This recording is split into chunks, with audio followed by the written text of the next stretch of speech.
Update 7.3 has 6 new refinds for Astram, Forsyth, near Selkie, male and female Byleth, plus there are remixes for legendary Celica and Mythic Mila. This batch isn't really treading any new ground for skill effects, but lots of upgrades and extra abilities for our units. We'll talk about what's new and discuss general playstyle and builds. First up is Astram, a heroic grow infantry sword unit. Astram was a decently popular merge project since he had the unique Mercurius with some decent stats. He has good attack, speed, and defense, and Mercurius is a simple buffing weapon that works on Astram and his team. For the base effect, Mercurius got some good quality of life changes. It still grants plus 3 attack, and if Astram is above 25% HP, he grants plus 6 field buffs to himself and any ally within 2 spaces for 1 turn. Astram gets the buff no matter what. As start of combat, if he has more than 25% HP, Astram gets plus 4 to all stats in combat. Old Mercurius only used to buff physical units, but now it works on anyone, which is good. The field buff also went from plus 4 to plus 6, and the HP condition went from 50% to 25%. You can now slap Astram into any team comp and he'll buff everyone up. For the special upgrade, if Astram is within 3 spaces of an ally, he gets plus 4 to all stats, as well as bonus doubler. In case Astram's field buffs are lost or neutralized, he can also borrow the buffs from his allies, which is good. Overall, not a very flashy refine, Astram can now work as a plus 6 field buffer for any team composition, and he gets a ton of stats basically all the time. Plus 6 field buff with bonus doubler becomes plus 12, you then add another plus 8 for a total of a super easy plus $20 stats. As mentioned, Astram has some decent stats if you're looking for a brawler.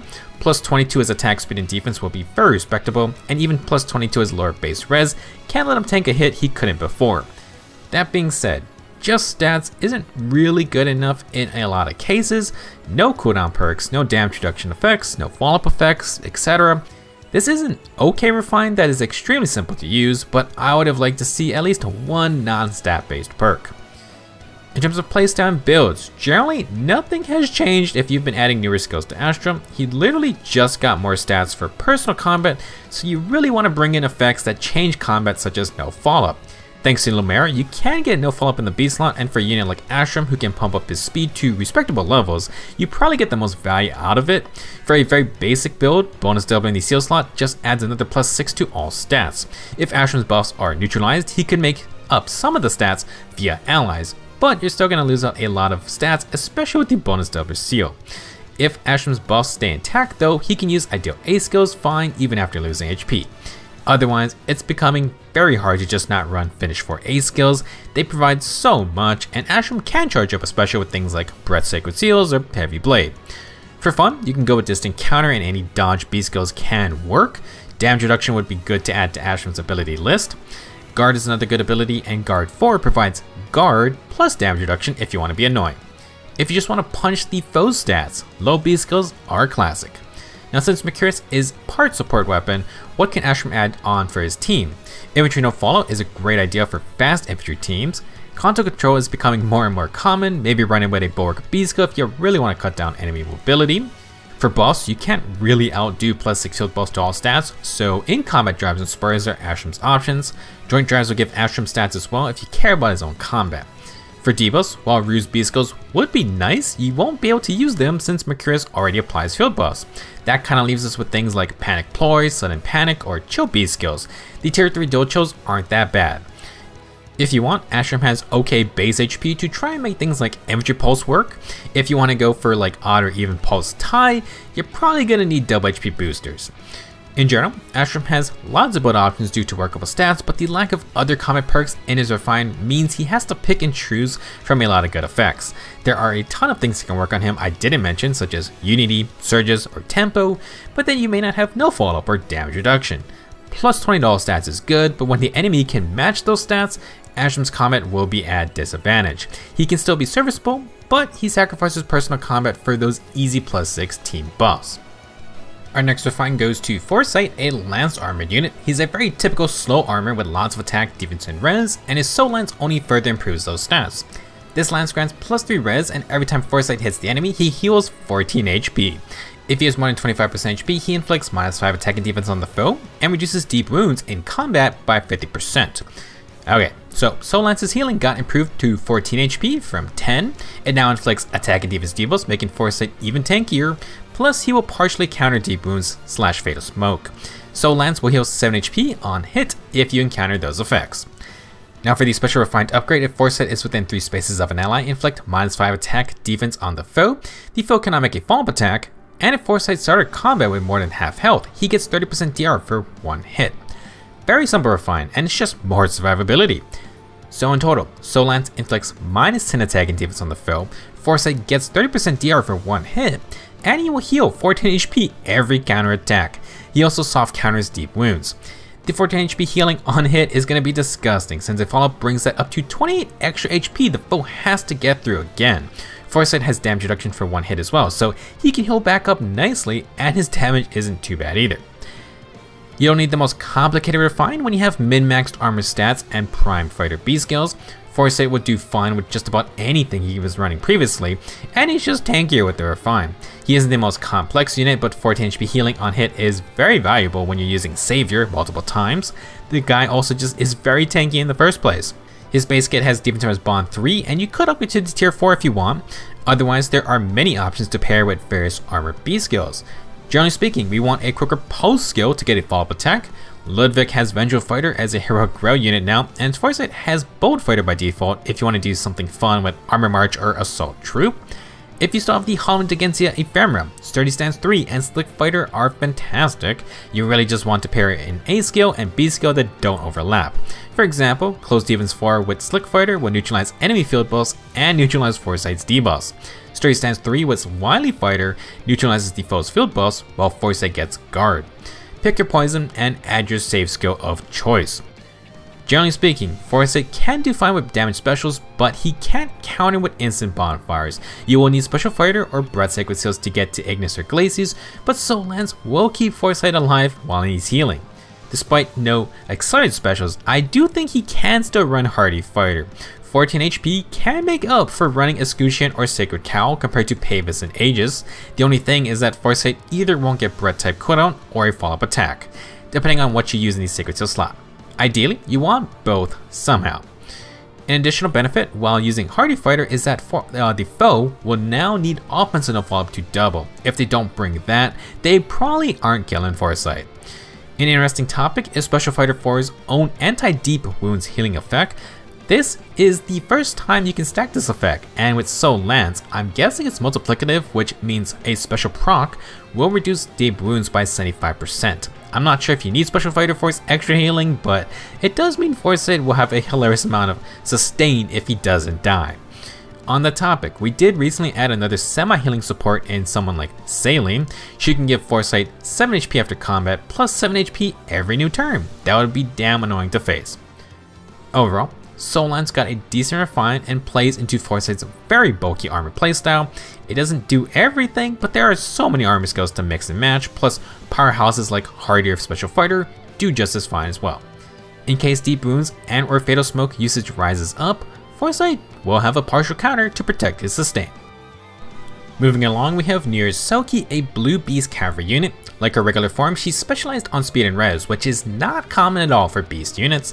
Unfortunately, Selkie's base HP and attack are not very high, and her defense is almost non-existent. This makes any physical altercations incredibly sketchy. For the new Foxkit Fang, it grants accelerated specials, and Selkie does a res check in combat with the foe. She deals true damage per hit equal to 70% of the difference, and reduces damage from attacks by percentage of the difference times 4. New to the weapon is going to be if the foe initiates or has more than 75% HP, Selkie gets plus for her stats during combat. As a reminder, the Beast Transformation bonus is -4 attack and defense and follow-up denial on the foe when you're initiating. Okay, so to simplify some stuff, Selkie has a max of +7 true damage and 40% DR if she wins her res check by 10 or more.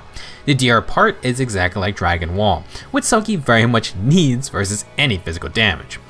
Further refined, if she has more than 25% HP, grant +4 to all stats, grant full no follow-up, and if transformed, Selkie inflicts -4 to all stats on the foe's stats. Beast refines continue to get no follow-up effects, and Selkie gets both sides, which is always good. With the base part of her weapon, she can get +8 to all stats, and if transformed, she inflicts -8 attack and defense and -4 speed and res on the foe during combat. These stats are nice, and the extra res will help with the true damage and Dragon Wall DR effects. Selkie also gets accelerated specials and no follow-up, which is actually quite good. She empowers her speed and res, which helps her take on mages and dragons, plus Selkie will take any extra damage she can get. The main issue will come from physical damage foes. Extra stats are good and potential 40% DR is amazing, but it's still very concerning with how low her base HP and defense are. Selkie is definitely an unusual unit, and her res focus kit makes building her a bit tough. She kinda wants all 4 stats, and you will end up making compromises. To start, let's discuss her initial playstyle. Since Selkie has Distant Ward by default, this distant counter skill grants +5 attack and res and DC against dragons, mages, and healers. This can make Selkie a magical damage tank or brawler for your beast units. Outside of the armored beast, not many focus on res at all.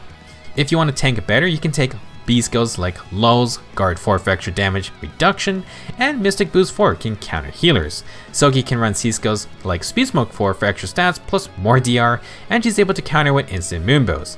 If she doubles, Iceberg will also proc for more damage. Unfortunately, Cavaliers are not in a great spot cooldown wise, and Heavy Blade is not looking great for a 31 base attack unit. That may limit Selkie despite her accelerated specials. For example, in an aggressive playstyle, Gale Force requires Heavy Blade. She will be okay with lower cooldown specials, but beasts do not have any kind of no guard effects, so that's another issue. I think Surge Spell could work to heal max percent HP, but attacking physical damage units is still very concerning. While any near trace will work, Beast near trace at least ensures Selkie transforms, which guarantees an extra -8 attack and defense debuffs. She also combines follow-up denial with defense on a follow-up, which means its defender needs offense on a follow-up to double back. Selkie has decent speed to make that a tough endeavor. She could use the guard sacred seal to avoid a special burst, but that just sacrifices stats from a solo or cat seal.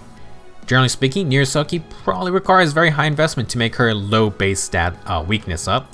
You then have to choose between some kind of weird distant counter anti-magic playstyle or try to gear her up for physical matchups. If beast units had more res based skills or we get more improvements for sabotages or poison, Selkie's high base res might fit those better. She could provide support, maybe it completely ignore defense with skills like Still Water. Otherwise, I think you might have to ignore extra res stat boosters and rely on the Refine to win the Dragon Wall and True Damage res checks. That could let Selkie spec into attack and speed, and maybe defense. Selkie has an odd res niche, and I was hoping the Refine would kind of lean into it a bit harder. I don't feel Cavaliers or Beast units really have any skills that play into Selkie's niche or stat spread. For example, there isn't even a speed and res catch in the game yet. I don't think new Foxkit Fang is that bad of a weapon, but lack of synergistic skills and an unusual stat spread make things really awkward. Our next Refine is one I've been looking forward to for a long time, and that is male and female Byleths Creator's Sword. I don't have an invested Byleth nor plan to build one, but from a pure gameplay aspect, I wanted to see what new toys they could add to the crazy Sword of the Creator. The Byleths are both sword infantry units with decent speed and the typical higher defense and res stat spread. Male Byleth has higher attack and defense, while female has a bit more speed and res. For the sake of this video, though, I would just be considering them one and the same. Now, Creator's Sword keeps its original effects, which were accelerated specials, no follow-up, and what is now known as tempo, aka no guard and no special charge. If Byleth initiates or is near allies, they will get +4 to all stats.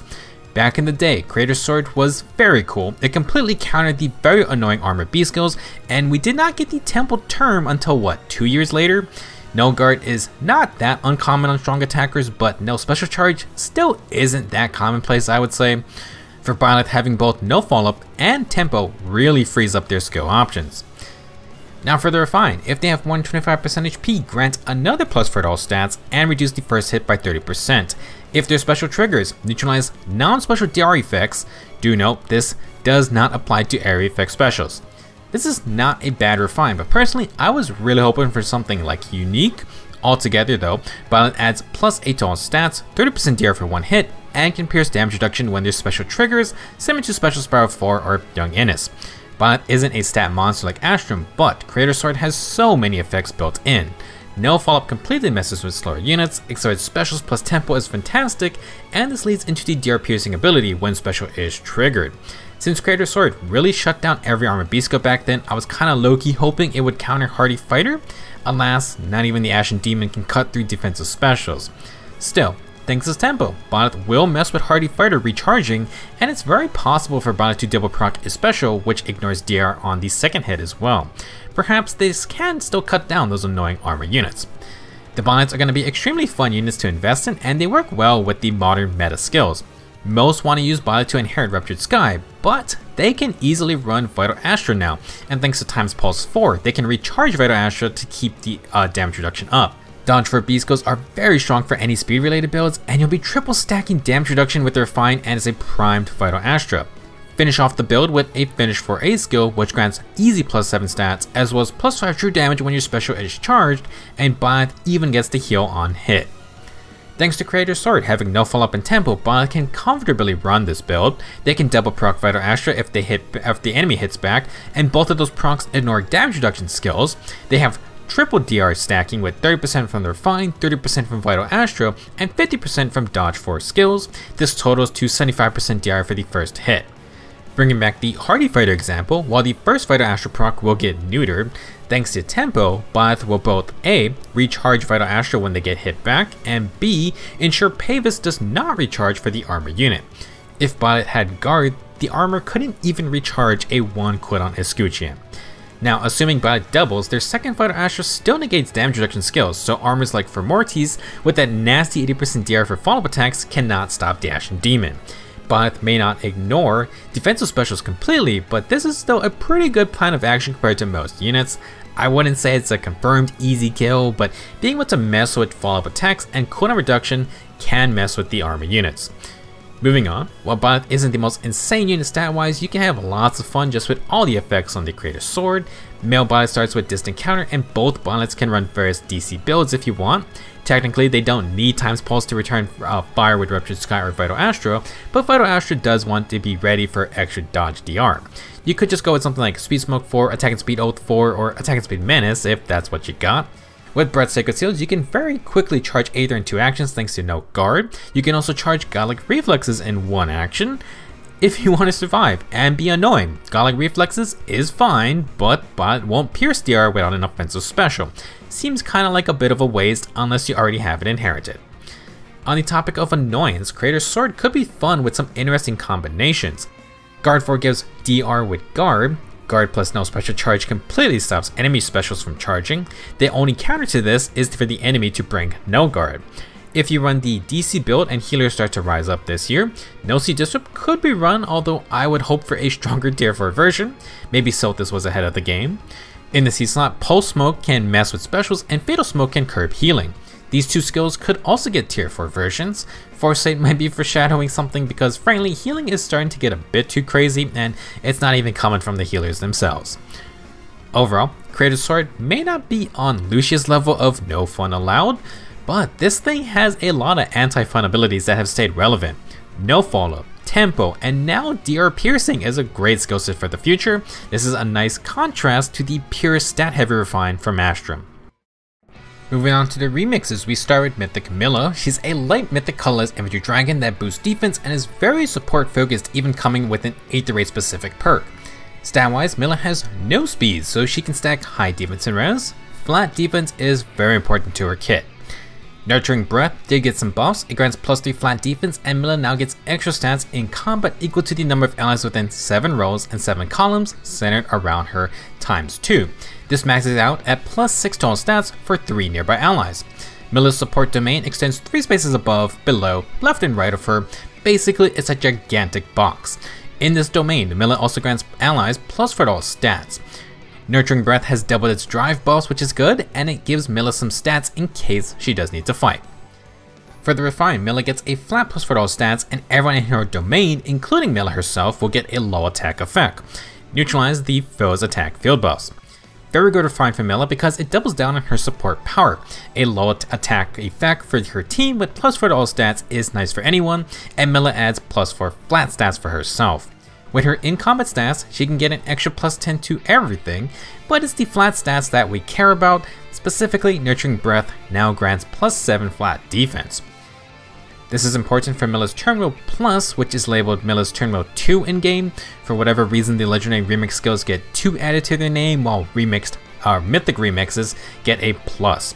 I don't know why, they should have just picked one because not even the translators keep track. Anyway, at start of turn, grant a follow-up denial status to Mila for 1 turn and inflict isolation and guard on foes in counter directions with less defense than Mila.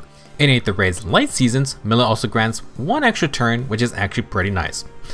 So, Mila's Turnwheel Plus adds more defensive power to Mila and adds guard to its isolation effect. Mila needs to win a defense check to apply these penalties in a line, hence the Refine added more defense. Makes it easier, especially if you don't have high merges. Isolation is powerful since it completely stops assist skills from being used by or on the target. Isolating a Dancer can make attacking much safer.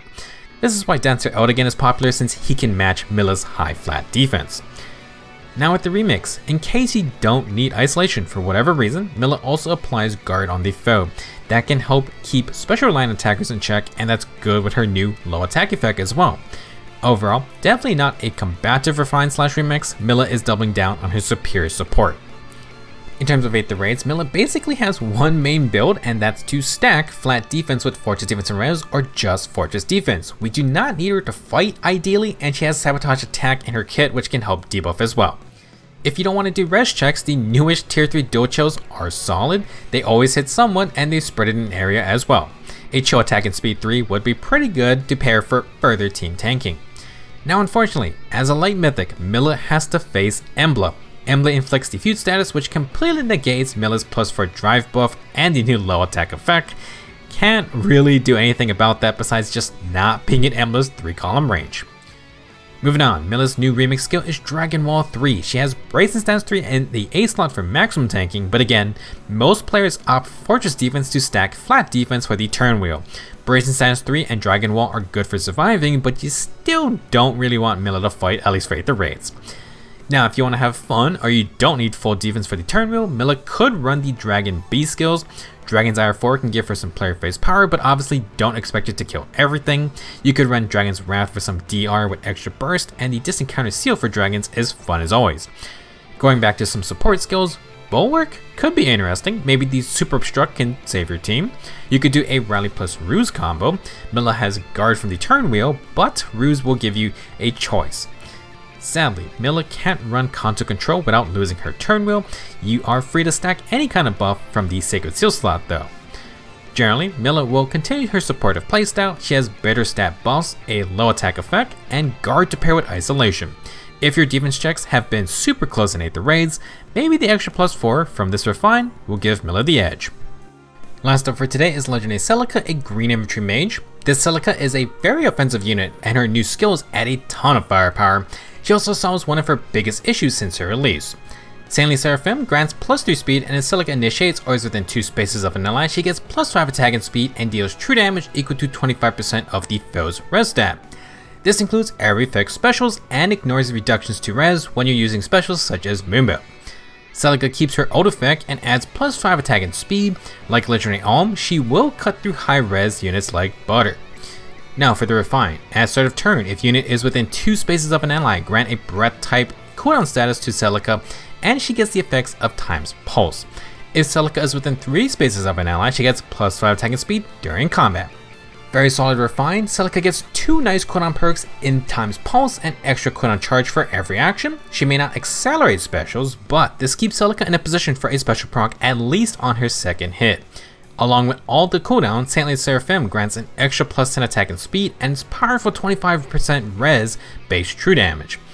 We're not done yet though, because Soul Zofia 2 brings more firepower. It still has full no follow-up, but most importantly, Celica gets Desperation at any HP threshold. If she has more than 25% HP, she will now inflict -5 speed on the foe and cuts all their non-special DR skills in half. The mage only special that pierces DR continues to stay a dream, but Celica brings her own DR piercing method. The general idea is that she uses no follow-up and desperation to attack twice in a row, and each hit not only gets lots of extra damage, but Celica can partially pierce damage reduction. Defensive specials are still an issue, but Celica can charge her own special very fast with her refine. Add on +10 attack and essentially 15 extra speed, and you have one heck of a remix. The biggest issue with Legendary Celica was that she had to get hurt for regular Desperation 3 to kick in. Now she can initiate at will, and outspeeding guarantees her double. Nice and simple. Celica's playstyle will still be a very offensive glass cannon. She cuts through 25% of the foe's res on every hit, and she has cooldown reduction and partial DR piercing. Pretty good perks for a mage who also has no follow up and desperation. For her new remix skill, Celica gets attack and speed menace. That's fine and creates a big speed advantage, but Celica definitely should have gotten attack and speed oath 4. She already had the tier 3, engage literally has her warping all around the entire map, and oath 4 grants a lot of stats as well. It's a great skill if you want the mobility. Celica's natural Swift Spread 3 is fine to keep. She really just wants to stack attack and speed and initiate combat. That's about it. Regarding special choices, Celica has Times Pulse via the Refine, so a 3 cooldown Luna would go to 2 cooldown. Her first hit has extra cooldown reduction, so the second hit can proc the Luna if you don't face guard. That doesn't mean 2 cooldown specials aren't useful though. If you use Moonbow Glimmer or Ruptured Sky, Celica guarantees they will proc even against guard. This will only fail if the foe has no special charge and guard together. Ideally though, Celica will love no guard for herself, but she cannot run tempo skills, so that's a bit out of reach at the moment. No guard would make her more consistent. Now, what about Times Pulse? With it, you will charge 2 cooldown specials instantly, but if Celica is hitting twice, you don't necessarily need to do this. With double Times Pulse, you could proc a 4 cooldown Dragon, Fang, or Astram on the second hit. A benefit of pre-charging specials is that you instantly get the extra damage from attack and speed finish 4, plus 7 attack, plus 5 true damage. Pretty good deal for 2 hits. Something to keep in mind though is that Times Pulse 4 can mess things up. It gives -1 cooldown after combat, but without slaying, the special will not recharge. On your next player phase, since your special is not at max cooldown, Times Pulse doesn't kick in. Bit of an odd situation. Now, besides flashy skills like Oath 4, Finish 4, or Times Pulse, Celica just wants any attack and speed boosters. Her base kit and new menace skill are fine to keep, so you don't really have to do a full makeover. If you want to go for one big KO, you could stack double Times Pulse with Quicken Pulse, find a friendly Infantry Pulse user to pre-charge air effect specials. Seraphim does work on the AoE, so Celica can dish out that big damage. If you go this route, you definitely want to run Life and Death for the flat attack. While Celica ideally should not be getting hit back, you could use Remote Sparrow for damage reduction if she fails to KO in 2 hits. Celica's Refine and Remix grant 0 defensive perks though, so don't bank on surviving, guaranteed. In the end, very good Remix and Refine, Celica has a chance to double before the foe can counteract, and she got a ton of attack and speed with partial DR piercing. Like with Legendary Alm, no one really wants to tank Seraphim's extra damage, and Celica can get to a special fairly fast. That'll be it for this month's new refines. Not the most creative batch, but generally a lot of decent effects were added on. Pretty good remix batch for this month, and Byleth's Creator's Sword sounds very fun for those that did invest in them. That's all I got for this video. Thank you for watching, and have fun with these new refines. Next time, we'll be talking about this year's Spring Banner.